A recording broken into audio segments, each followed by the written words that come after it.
man maybe needs some safety help? I would say that'd be a good idea. Double team him somehow. I'm going to have to make someone else beat me rather than let him shred my defense.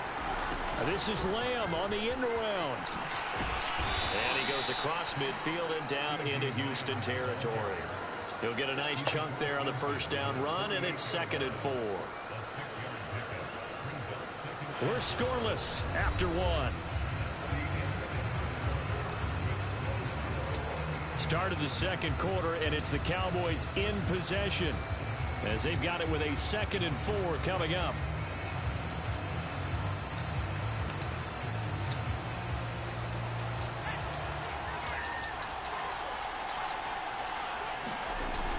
Pollard going to try the right side. And some room to roam now. And he'll go out of bounds inside the 15-yard line. So how about this for field position after the big play? Inside the 15 now as they come up on 1st and 10. They'll run with Pollard. And that'll hurt the average a bit as this time they're able to get him behind the line. Officially, it's a 1-yard loss. That's going to bring up 2nd and 11.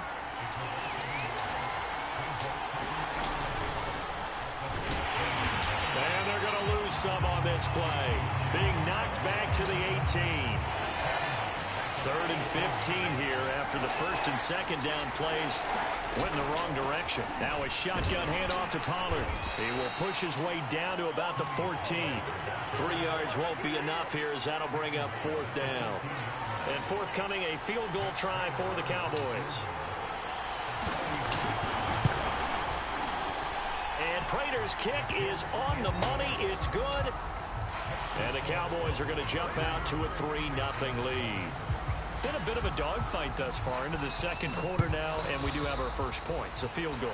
Yeah, a lot of people say, wow, first action on the scoreboard, about time. To me, the action's been right there on the field, trying to figure out who could gain an advantage, gain some field position, finally get points on the board.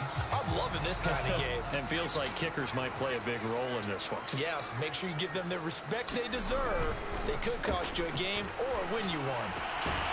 A throw left side to start out. That's complete. And he's upended at the 33 following a good pickup of 8.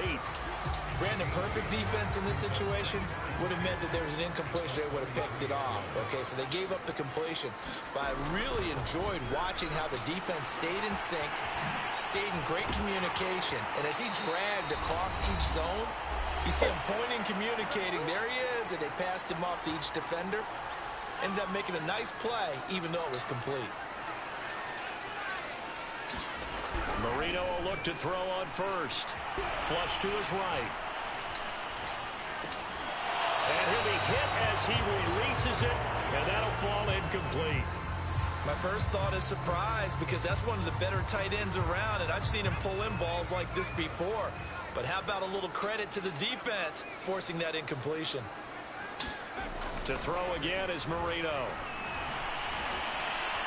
And he will go down. A Cowboys sack. Now the Cowboys going to burn the first of their timeouts as they'll head to the sideline and talk over what to do next. Now on 3rd and long, they'll look to throw. Lets it fly deep for Cobb. And unable to connect. Incomplete. Now give them credit. They took their shot, but it's going to bring up 4th down. Coverage was awfully tight there on 3rd down. They actually closed off all the passing lanes, forcing the incompletion and bringing up 4th down.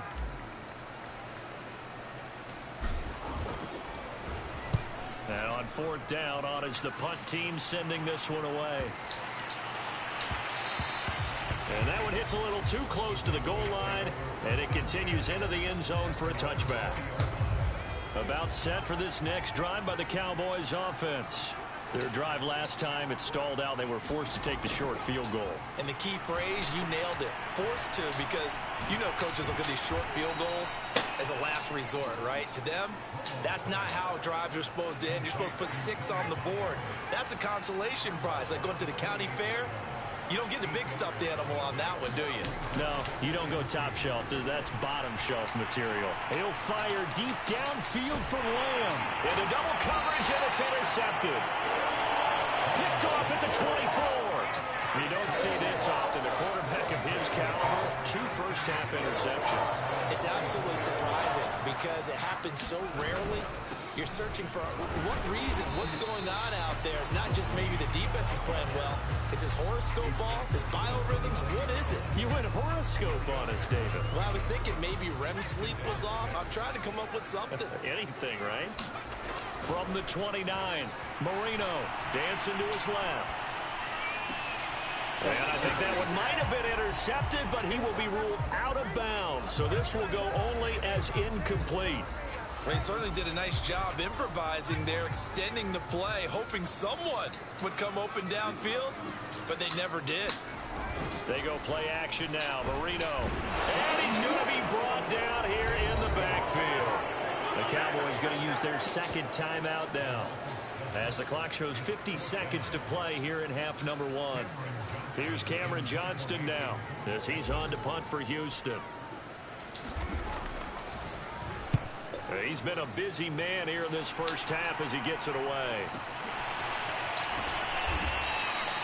47-yard punt, a return of 4. And the Cowboys will take over the football with a 1st and 10. About set for this next drive by the Cowboys offense. And you wonder if they'll just take this 3-0 lead to the locker room. He's going to go deep for Beasley. And I think that one might have been intercepted, but he will be ruled out of bounds. So this will go only as incomplete. So after the incompletion on first, now 2nd and 10. A shotgun snap for Romo. Under pressure, and down he goes. And some secondary help here for the defense in the nickel on 3rd and long. Under pressure, they got him again. The Clemson product, DJ Reader, got in for the sack. And they're going to take a timeout defensively. So with 4th down coming up, they go ahead and burn it and say we'll see what happens. On is the punter, Cook, who sends it away. Fair catch called for and taken right near the 30-yard line. So a change of possession here on the punt. And there'll be time for maybe one final play before halftime.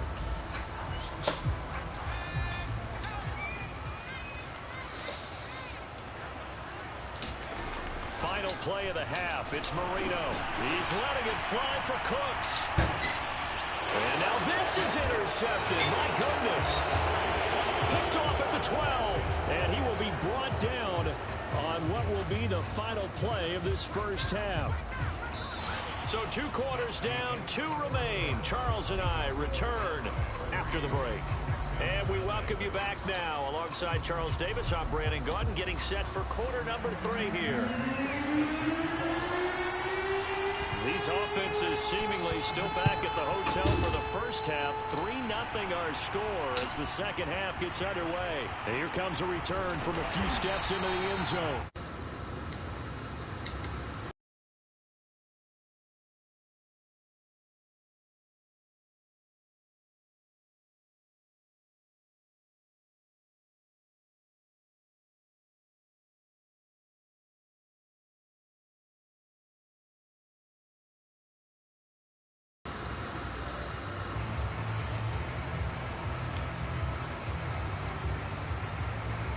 The Texans offense ready to go here for their next drive. And they're on the losing end of things here. What do they need to do if they're going to turn things around, CD? Partner, it's awfully close to being a must drive here, I think, for them, because I think a touchdown here in this opening drive is something they absolutely have to have. They only managed 3 points in the first half. They know that's not going to get it done. So without adding pressure to them, they already know the stakes.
They go play action with Marino. Lets it fly deep for Cobb. Now that'll be tipped and intercepted. Picked off by Trayvon Diggs. The first half did not go their way, and that's not going to help matters at all. An interception here on the opening drive of the third quarter. Obviously not what they were striving to accomplish. But you know who's really upset on their team? The defense. Already trailing. They're going to be counted on to try and hold that score at least where it is. Give him 9 there on the first down completion.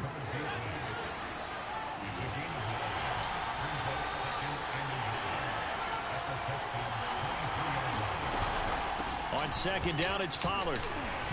Shelling through the defense. 66 yards rushing for him now on just 6 carries to this point. And Brandon, you know that expression? He just does what he does? It sounds trite, doesn't it? But in this case, it's perfectly apt. This is one of the better runners in the NFL. And all he does is just find avenues, find ways to pick up key first downs and big runs. After that throw, and there's definitely one that he would love to have back, I wonder what's going through his head. I wonder what kind of mind game he's playing with himself to get himself back on track. Because a lot of guys, that's what they do. They have little triggers that when the mechanics are off or if they make a bad throw, that they go to that place to get themselves back in sync. An important play right here, 3rd and 10. And I would expect pressure here. On 3rd down, it's Pollard. And able to get him down, but he does reach the 5. I think they like this drive a little bit better there, partner. Running game helping out, picking up some of the slack. Because remember the last drive, they went 3 and out. Might we see our first touchdown of the game? Here's 1st and goal.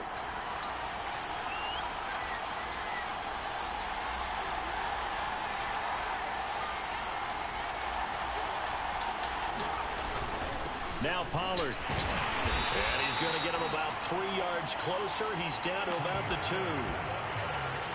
If you're looking for glory, looking to get your name in the headlines, you do not want to play nose tackle. But how about what we just saw there? The ability to hold people up, take out extra blocks, and actually slip them and make a tackle on that play. That's big time. All that gets him is just a yard, and now it's 3rd down.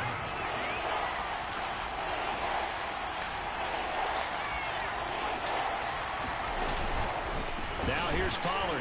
Well, they hit him in the backfield, and he will not escape. And that is not going to get it done. A loss of a yard, and it brings up 4th. Can this defense hold him out? Here we go now. 4th and goal from the 2. They'll run with Smith. And he'll get in. Touchdown, Cowboys.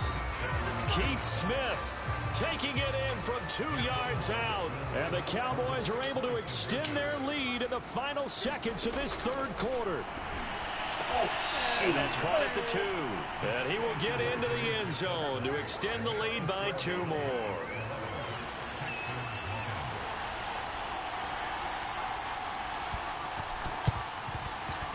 And the effort snuffed out. The Texans' hands team recovers. And that's why you have your hands team out there on the field. Those are the best guys ready to make that play. And let's face it, it was executed well. It wasn't a bad kick. It wasn't anything like that. Just that the normal outcome actually came to play. Analytics will tell you it's a very low possibility of getting the ball for the team kicking it in an onside kick situation. You're all about the numbers, aren't you? All about the numbers, baby. It's a new game now. They don't lie. 3 quarters in the books. You are watching Madden Ultimate Team on EA Sports. Line of scrimmage, the 31 now on 1st and 10. Now Marino. Buying time to his left. Well, that one drops down, incomplete. Good coverage there, forced the ball free, and it's 2nd down. As soon as I saw him break contain and get outside, my first thought and my eyes gravitated downfield, because nowadays, most of these quarterbacks, when they do that, they want the big play downfield. They don't want to throw it short. In this case, he took the shot. It fell incomplete. They do get a yard there, but only a yard. Leaves them with 3rd and 9 looming.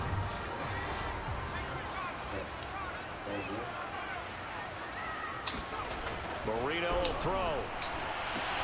Open man, here is Cobb. And finally down he goes as they work it inside the 10 to the 7. First and goal, and they got to be thinking a chance to get right back into this football game. Marino off of play action. Oh, this is going to be caught along the sidelines. Probably shouldn't have been caught. He's going to lose yardage there. They'll contain him to just 4. Second down.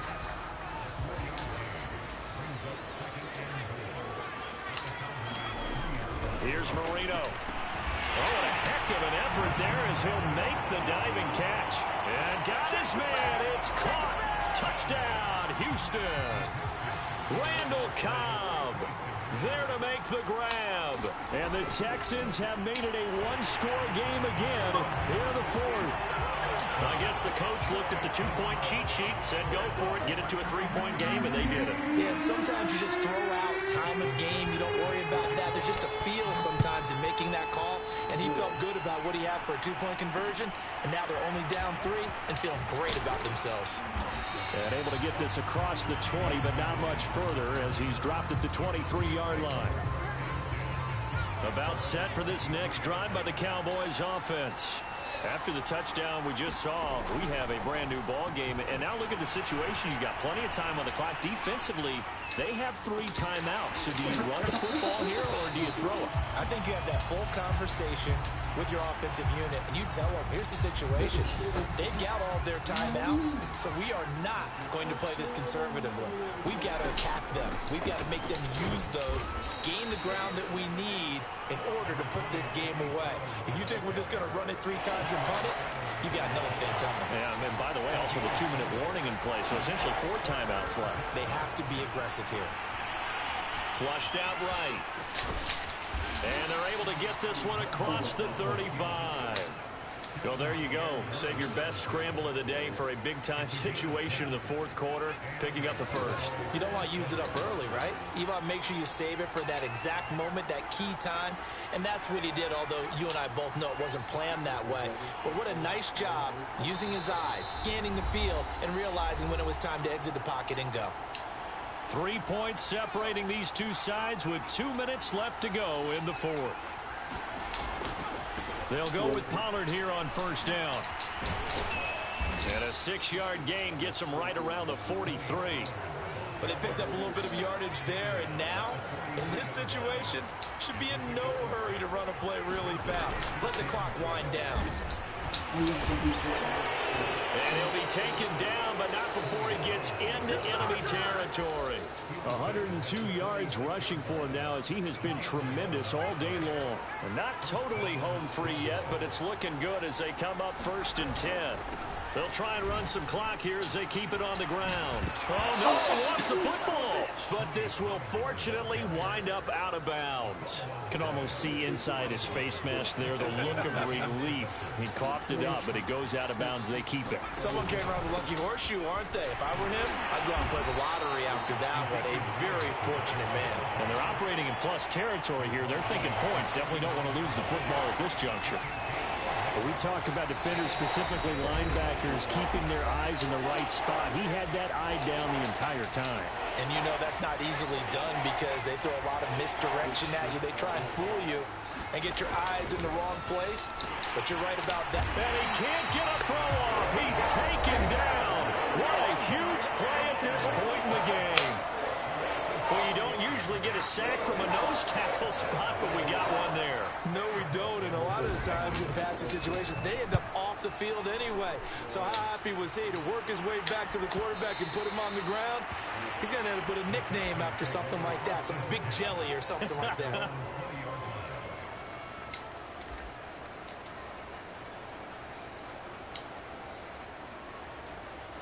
Houston's offense already at the line, set to get going. They only need a field goal. Obviously, the clock a huge factor. They'll be watching that. What do they need to do here, Charles? You're seeing. And he can't get a throw away. He's taken down.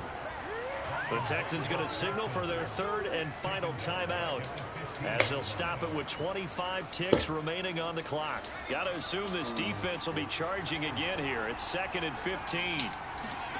Marino to throw. He's going to let it fly.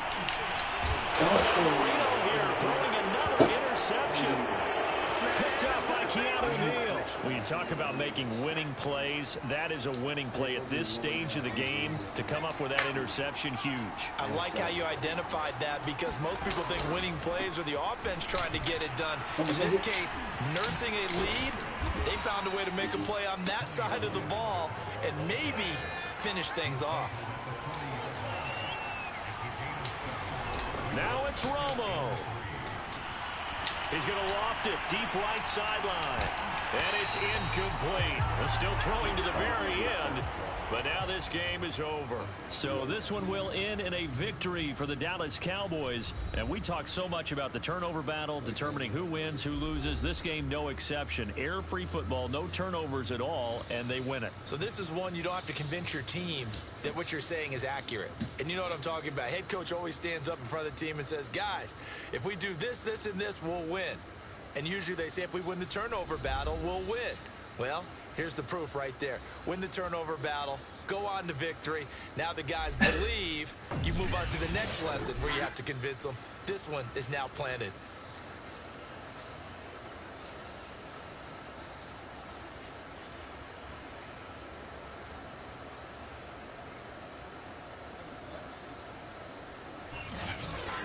So that'll do it for Charles Davis, the rest of our crew. I'm Brandon Gaudin. This has been a presentation of Madden Ultimate Team on EA Sports. For more, log on to easports.com.